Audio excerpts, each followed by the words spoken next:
The question, like, is there a perfect time to start dating someone? Like, so what do you think about people who have a prospect list?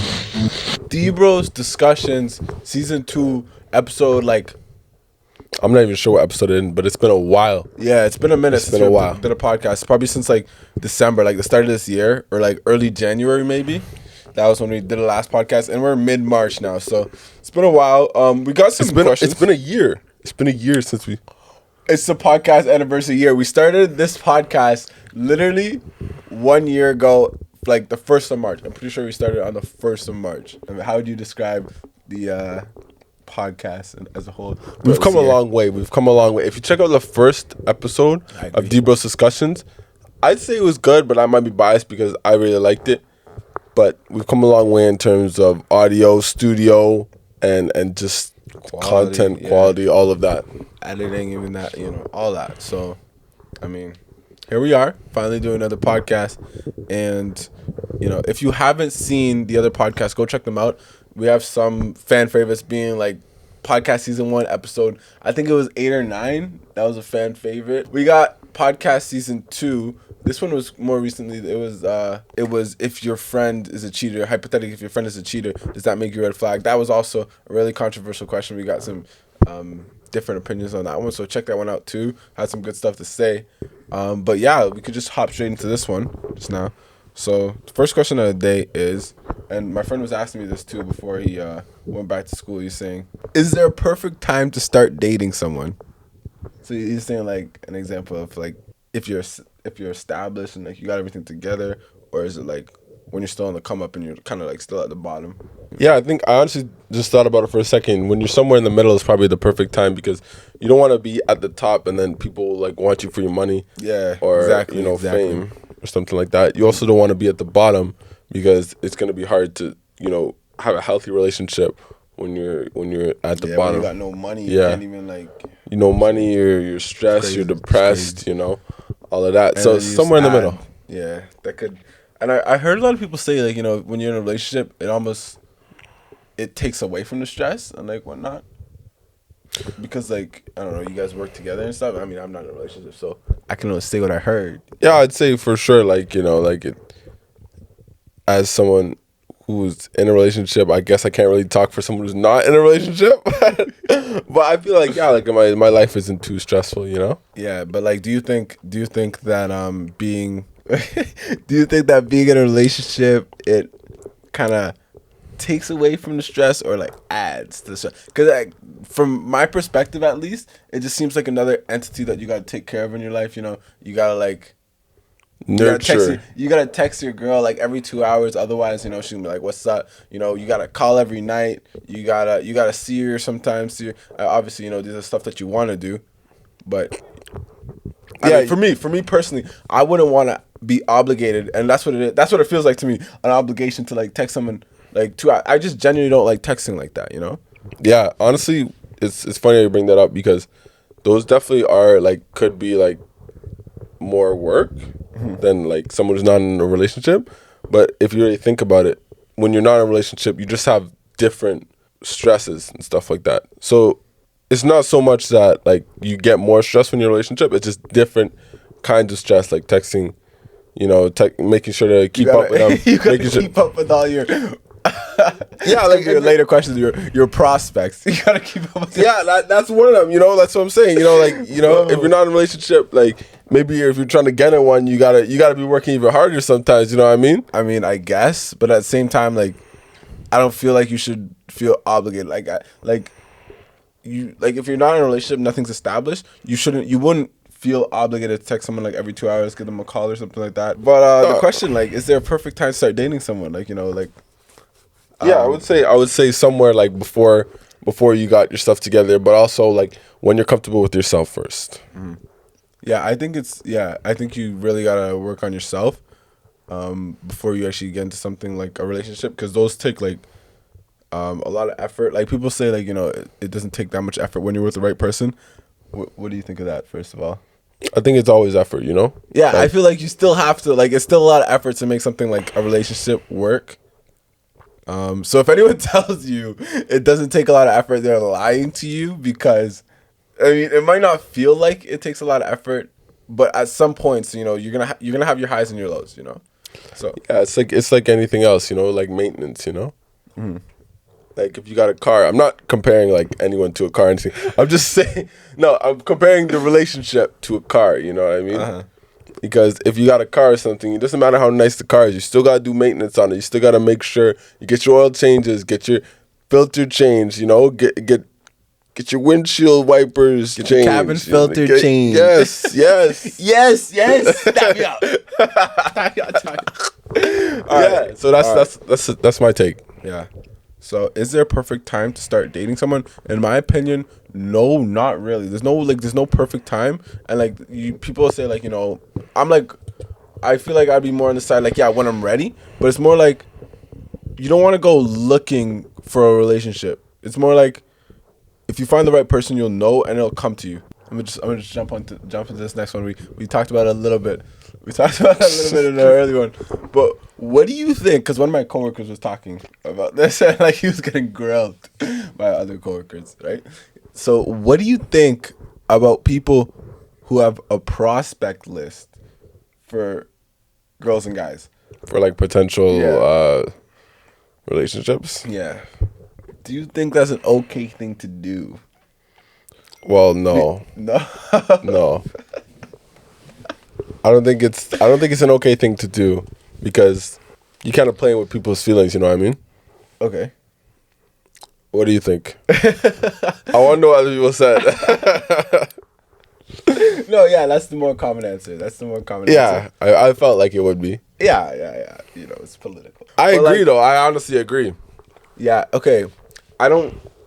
See, the way I look at it, I don't think it's like a prospect list or anything. It's more like putting all your eggs in one basket, like talking to one person. Just talking to one person, you know, and then when things go south, that one person maybe they're not interested, maybe whatever it is, like, you know, that was all your eggs, you know, so you don't, you know, there's no one else, right? Yeah. So I could see how the prospect list is like a smart thing to do, and like the funny thing about this prospect list is like it was more of the girl saying like, oh, that's not a good thing, you know, you shouldn't do that, but like girls talk to a lot more guys at one time than guys talk to girls, just because they have a lot more options, you know. Yeah. I think That could be biased. like if you're actually making a prospect list as if like, okay, this one's like first, That's second, wild. That's wild. third, you know, that kind of stuff. Then that's wild. But if you just like talk to like the opposite gender, like five different people, I don't think that's a big deal, you know. Especially if you're not in a relationship, that's not a big deal at all. I wouldn't even call it a prospect list. I mean, unless it's a prospect list. Yeah, you know? no, yeah. See, that's why he was getting grilled. It's because he had the audacity to call it a prospect list. Like that's why. But like in actuality, like people do that all the time nowadays, and that's just how it is. You know. Yeah. Most of the time, you might be think you're talking to someone, and you guys are maybe like, what do you call it? Exclusive. Yeah. But like I think you shouldn't really think exclusivity in a talking stage, just because like a lot of times that person is talking to someone else too, and you're just like, maybe you're really high on the list or something. Like there's no actual list, but like in their head at the very least, you know. So maybe you're high on the list, but like probably talking to a few other prospects. So what do I think of this now? Prospect list? I don't think there's really a problem with it, just because if you're still in the talking stage, like nothing's been established yet, you know, you guys don't even have any boundaries realistically, you know? So, I mean, you do you, but I still do think you should keep it 100 with whoever you're like dealing with. Honestly, keep it 100. Like, maybe you're not the only person I'm talking to, whatnot, you know, something like that. Even if it's gonna like ruin your prospect list. You're not the only person I'm talking to. Like, yeah, if they really want. Okay, but yeah, where is the scenario where you would, you know, Where you say that? Yeah, like, what is the like, maybe like you see them like you get into a fight? Hey, by the way, you're not the only one I'm talking to. No. So when would you say that? I feel like it's more of like you feel like they're really interested or something, and like maybe they're catching feels or something, but like you guys aren't like established or something like that, you should keep it 100 with whatever it is in your scenario, you know. Yeah, I agree. Whatever it is, you know.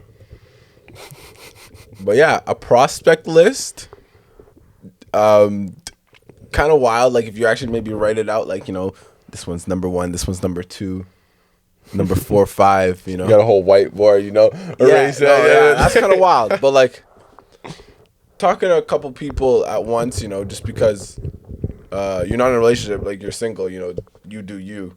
I don't see a problem with it. I don't. Obviously, if you're in a relationship, don't do that.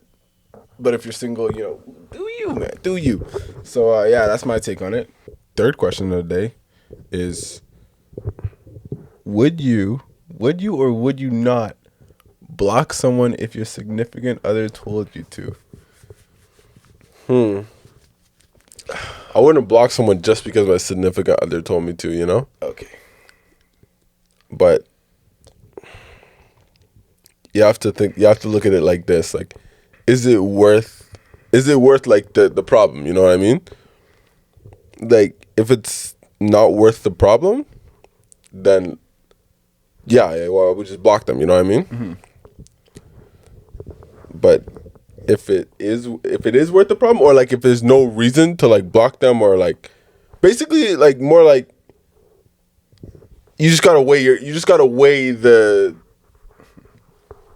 gravity of the situation, pretty much, you know. But I would say I wouldn't just block someone just because my ex told me or my girl told me to. Yeah, no, I would never. If someone told me, if my significant other told me, hey, yeah, you gotta block this person, I would just be like, you know, like what would be going through my head is more like, you know, justified or not, like if I block this one person, you know, and like, you know, I just do it, whatever. Like, when does it end? Like, you're gonna say, okay, block someone else, block this person, Right, block that person, exactly, yeah. You know?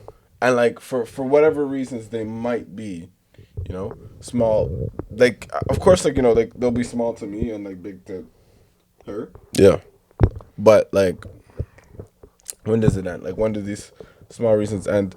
But yeah, like okay, wait. If you told your significant other to block someone, would you expect them to block the person? That's what I was going with, like the severity of like the situation kind of thing, you know? It's like, okay, what's your reasoning, you know? Like what like why do you want this to happen? You know, what's the point? What's this gonna change? What's gonna happen? And it's like, yeah, where was I? So like, yeah, basically, depending on how severe the situation is, like if it's like your ex and she's like trying to get back in your life or something like that, then like that's good enough reason to block them. You know what I mean? Yeah, fair. That's good enough reason to block them. But if it's like a friend that you don't like, a friend of theirs that you don't like, then that's not like you would have to go like more into it than that, you know, for it to actually be like yeah. But yeah, I think you gotta weigh it. Yeah, It's never black and white. Yeah. Cause like, what I think of it is like it really doesn't take much for me to just go boom boom blocked, you know, whatever. But it's just the principle of it, like why do you want to block someone? Like why do you want me to block someone? Is it because like you're insecure? Right. Like that would be the root of the problem. It's not like For sure. insecure. So like there's no point in me blocking this person if you're insecure. Like the insecurity is gonna show in another way. Even if I do block this person. So it's like I wouldn't really want to block someone, you know?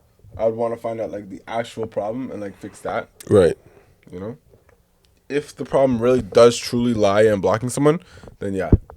But the reason I asked this question is because you would be shocked how many times I've been blocked by like someone else's like, cause like another guy, you know, said like, you know, block him, you know? Oh yeah? You would be shocked. Like two times, right? So, like, I didn't even remember the first time, right? But then, like, when it happened the second time, I'm just like, wait, yo, I'm getting a weird sense of deja vu from this. I'm like, wait, yeah, this happened to me already. And it's just like, to me, it's like... So how do you even know, like, you got blocked? Like, and how you got blocked and why you got blocked and, like... Well, yeah, they were telling me before, like, hey, You know, or no, like not like. Well, yeah, both times, both scenarios, I was told like already before, like, yeah, my boyfriend, he not fucking with you though, kind of thing. Like he's not messing with you, and like that type of shit, you know. And then I'm just like, what did I do? Like, Damn. what do I do? You know. But yeah, that's just kind of insecure. That's the way I look at it. Yeah. But like honestly, to the people that just block for whatever reason, because significant other told you to, like I cannot fault you for that, because like at the end of the day, it really, if it's gonna like help your relationship and make it work, honestly, just block whoever you need to. Block whoever you need to. But yeah, just the way I see it, it's like if it's like an insecurity thing, that's not gonna fix the problem.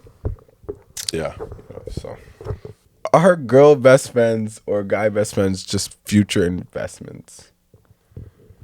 So like if you like have like a girl best friend or a guy best friend, like is that just like, you just holding on, like say you're in a relationship and you have a girl best friend, is that just a future investment for like when you and your girl break up?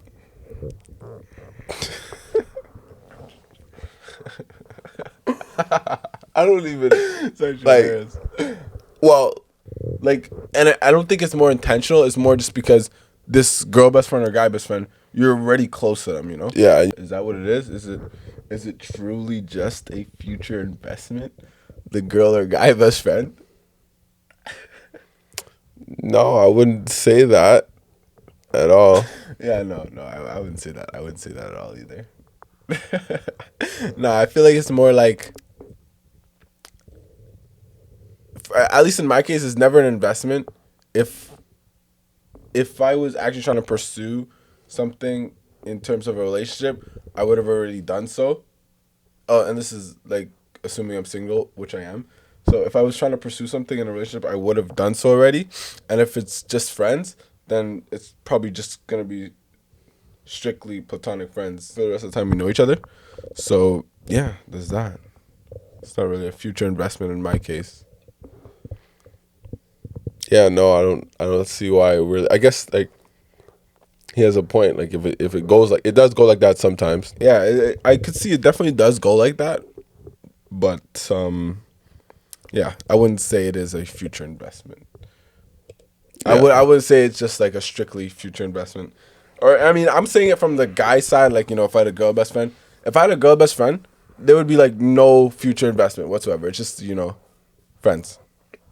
But from the girl side, I couldn't tell you. If she has a bunch of guy best friends, maybe they're future investments. If your significant other has a celebrity crush, is that a red flag? Yeah, Yeah? that's a red flag. That's a red flag. Okay.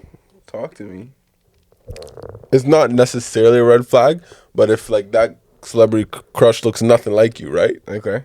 Then it's like, yo, what's going on here? Like, like, not a red flag isn't like they shouldn't be trusted or something like that. I think it's slightly a red flag too. I know this is kind of funny too because a bunch of people have like celebrity crushes and whatnot. Yeah, but like it just doesn't sit right with me. That's all. I mean, yeah, it it just doesn't sit right with me. me. That's what I'm saying. Like the thing, this is just your red flag though, and like a red flag of mine. Yeah. It's just a flag. It's not like a make or break or anything. Yeah. But it's just like anyone who has a celebrity crush, I just think in my head, it's just like this person kind of clings on to the like need for like fame and power. That's the only reason you like. That's realistically, and you're gonna say it's because of their looks or their accolades or whatever, or maybe it's their personality, which you never even met this person. You just seen them on a couple of interviews. But like to me, it's more like a celebrity crush is like it just shows the need for like fame and power and money and whatnot, which is just something that's a red flag to me. So I kind of just chalk it up to that. But yeah, other than that, like go ahead and have your celebrity crushes. Like it is what like it's no harm done. Like it's what. It's not a bad thing. It's not a bad thing. It's just it just doesn't sit right with me. It just doesn't sit right with me. Like I can't really even explain it, but yeah, a celebrity crush. I'm not messing with. Maybe you say this is your favorite celebrity. This is your favorite celebrity because because whatever, you know, they started this movie, they're a great actor, Yeah. you know, whatever. But a celebrity crush, I'm just like, yeah. And then if they don't even look like you either, like maybe this is your significant other, and like you're like, you don't even look anything like this celebrity crush. It's just like, Yeah, if someone said like when celebrity crushes like Michael B. Jordan, I'm like, oh, okay. okay, And if it's like okay. Justin Bieber, I'm like, JB. no, but yeah, like it just don't sit right with me. For real. I like how we see eye to eye. Damn.